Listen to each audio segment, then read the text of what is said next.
So what I'm going to do in this lecture is give an overview of something which a few people have felt a little bit of concern about, and that's the idea of notation in particular, the wide range of different notational and odd-looking symbols that have been used as the module has progressed. I'm going to start with a quotation I like. So this is work from a rather obscure English writer called James Flecker. And I don't know, it may be how you feel about notation generally. He spoke in Greek, which Britons speak seldom and circumspectly, but Mr. Judd, that man of mud, translated it correctly. And when they heard that happy word, policemen leapt and ambled, the busmen pranced, the maidens danced, the men in bowlers gambled. So what am I going to be doing in this lecture? Well, as I said, we've seen a lot of distinct notational conventions and symbols as the module has progressed.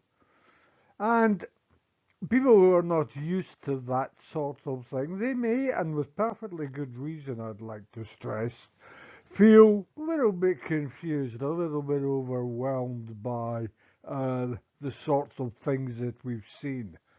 So what I'm going to do in this lecture is review, topic at a time, the notational conventions that I've used and the symbols that have been introduced. Uh, Very important to remember what the purpose of this style of description is. And that purpose is to allow sophisticated concepts to be described in a precise and unambiguous way. It is not meant deliberately to confuse or to make things inaccessible.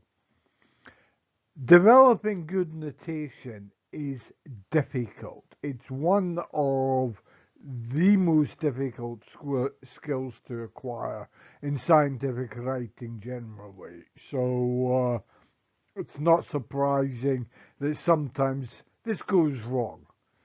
So let's start off with basic ideas that many of you are probably already familiar with from school. So we have the symbols for arithmetic operations, addition, subtraction, multiplication. We find two forms being used for multiplication. Normally in sort of algebraic style, you'll see this kind of dot symbol used. We also have notation for powering and for roots. Rather more involved structure because you don't want to write long lists of sums. This is often shorthand to the sigma, the big capital Greek sigma notation. So we give either specifying the range of the sum, or we'll just write the summation without that. We have set notation, which you may have met last year on Professor Kurnev's module. Normally when we're describing sets, we will use these curly bracket symbols to indicate it. The only set operation which has been used in this module is the membership sign, so this stylized E type symbol. We have quantifiers again. This is something you may have seen last year. So the upside down A to indicate what's described as a universal quantifier in English for all. We have the backward Z indicating what's called the existential quantifier. Again, in English, that just means there exists. We have function notation, so we'll write things such as a function from which takes an object in a set and produces another object in an output set. So that shorthand, that's just an easy way of describing rather than writing this rather verbose description at the end of the line there. What about numbers? Numbers were the first objects that we met during the module. So we have various styles of notation for the different classes of number that we have met. So we have natural numbers, 1, 2, 3, and so on. We will use normally, and sometimes we'll use this shadow script style form to indicate n. If we want to introduce 0, then we get the whole numbers. We have a similar type of convention being used there. We go on to the integers, the rationals, and where we more often use this kind of shadow effect style is for the real numbers. What about polynomial operations? Those are what we moved on to next. In polynomials, so the typical sorts of style you will see are these four here, and these are indicating respectively an arbitrary polynomial in a variable, so this case here.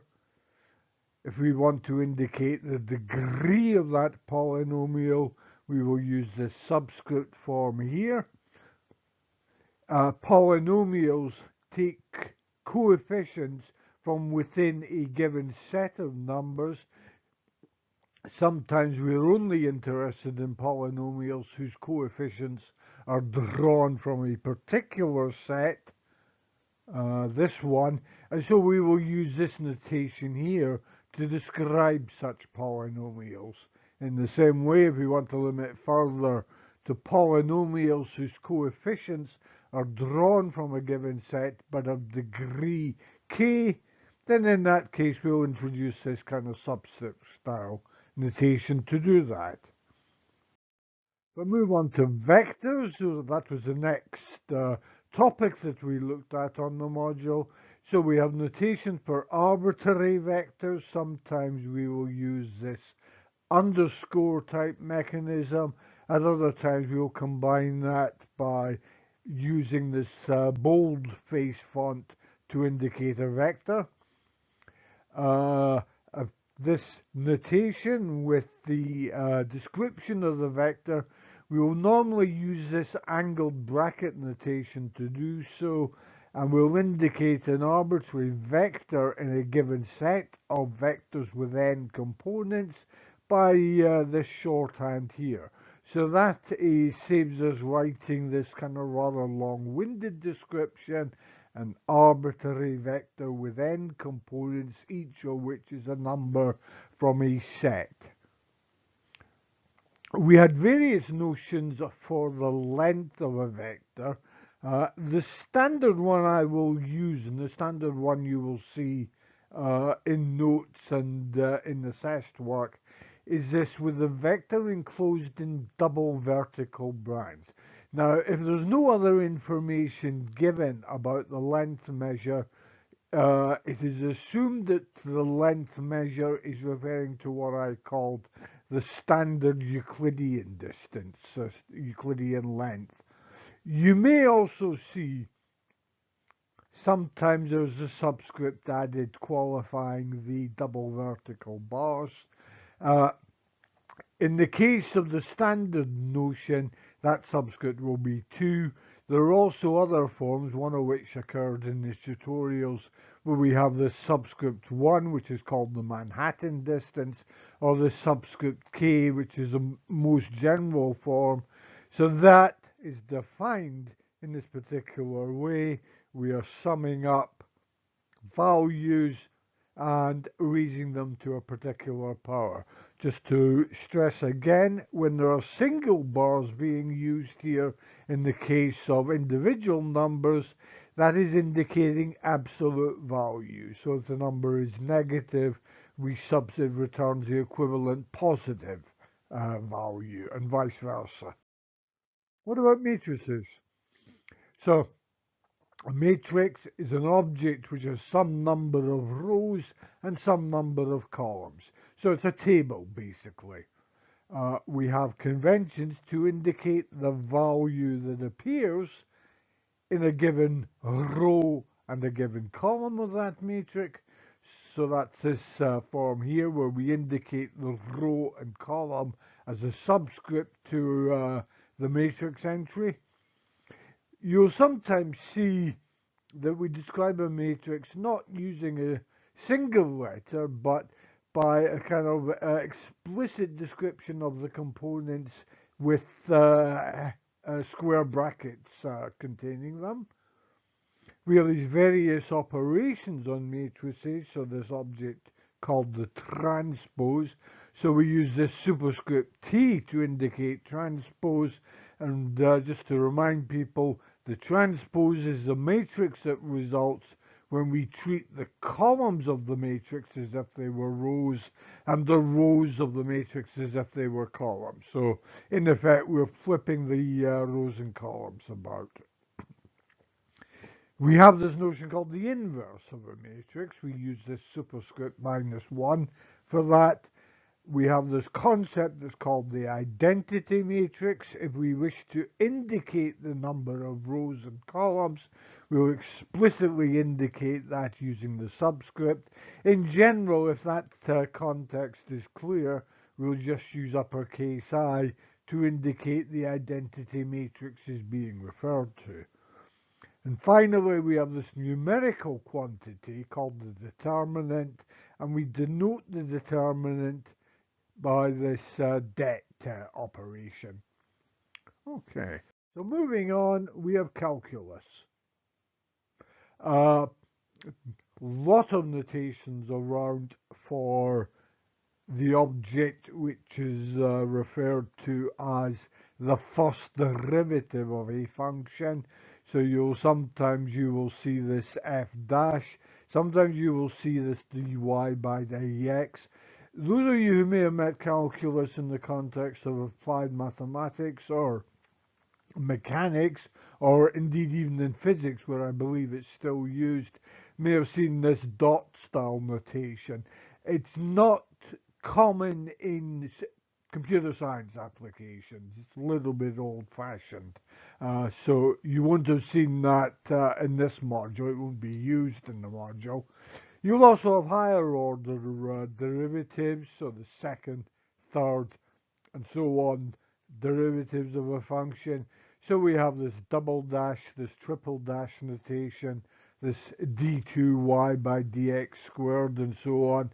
Once again, although it is used in applied mathematics and mechanics notations, you will never see double dot, triple dot notation being used generally outside those areas. If we've got a function with several variables, we had this notion of partial derivative with respect to one of the variables, and here we will use, this is called this partial sign notation, partial f by partial x, partial f by partial y, to indicate the relevant variable. Sometimes that can get a bit cumbersome, so we'll see this subscript x or subscript y to indicate the variable that's of interest for the partial derivative. So those notations, these are describing the partial derivative of the function with respect to a particular variable. As before, you'll see higher order derivatives. In the module itself, we've not looked at anything beyond second order partial derivatives. And here what we'll do is we'll indicate the order with a superscript notation in the partial f by partial variable style. So, or we will indicate it by increasing the subscripts. So f sub x, x, f sub x, y, and so on. If I move on to complex numbers, there was a lot of notation that came in here for operators, for styles of presentation of complex numbers. The typical ones you're going to see, well, first of all, let me review the general ideas. So the key notational convention underpinning complex numbers is this object I. Sometimes I will write that, or you will see that, without the dot above the I. Other times, depending on typesetting capabilities, that will be written as a normal letter I. And this, let me remind everyone, is the object that's defined as having the property that when you square it, you get the outcome minus 1. So in general, for the set of complex numbers, we have the symbol C. Standard form of a complex number we write as a real number x plus this object I in one or other of those forms multiplied by some other real number y. We also have notation to indicate the real and imaginary parts. Again, sometimes you will see these rather convoluted Gothic script style indicators, R and I. More often, you will see these written out as RE or as IM, and these indicate the real X, that is, and the imaginary Y in the case of this notation. These indicate the real and imaginary parts of the complex number that we're looking at. We also have the Euler form, and what we do in the Euler form, we indicate the structure of the complex number. In this style, we have operations such as what I refer to as modulus, or the size of the complex number. So in that case, we take the number and we enclose it between single vertical bars, that and that. We have the notion called the argument, of the phase of a complex number. Again, the standard convention that's used is this arg notation here. Okay, we have the operations of complex conjugate. So the number which is formed by taking the imaginary part and multiplying the real number by minus 1. And we use this overhead bar symbol to indicate complex conjugate. What about statistics, which will be moving on, not quite in the final part of the module, but certainly statistics is the final area where we're introducing newish notation. So you'll see structures such as these four here introduced in the statistics section, where we're looking at computing as an experimental discipline. Here what we have respectively are the probability that some event happens, the expected outcome of a particular experiment or event. Sometimes in some textbooks you will see this, what I've called expected outcome. That will often be referred to as the average outcome or the mean outcome. You have this notion of variance, and variance we indicate with this form here, or what I'm calling exact standard deviation, where once again we revert to lowercase Greek letters. We also have, as is needed in practice when experimental studies, means for estimating standard deviation. So there are two forms for that. One is the kind of standard estimate of standard deviation from a given number of samples. We also have a rather more accurate in many ways method called the Bessel correction, and we use the notation with this subscript n and superscript b to indicate that. Let me just finish off by summarizing, I think, some key points I'd like people to take away. First of all, it's often the case, as for example we saw with the first derivative case, that you will see or you will have met many different conventions which are describing exactly the same thing. And the reasons for this, well, it may be a matter of fashion, it may be a matter of personal preference, it may be, as is the case with the calculus notation in mechanics, a question of history. So this dot notation was the notation that was used by Newton in his presentation of calculus. Nevertheless, notation is intended to help with understanding. It is not meant to be obfuscating or mystifying people. If those of you who have obtained the textbook, there's a more detailed list of symbols and conventions that is given at the end of that book in the index section. The final point I'd like to make is don't try to memorize all the obscure details. Just make sure that when you meet those, you know where you can look them up and find things. Okay, thank you.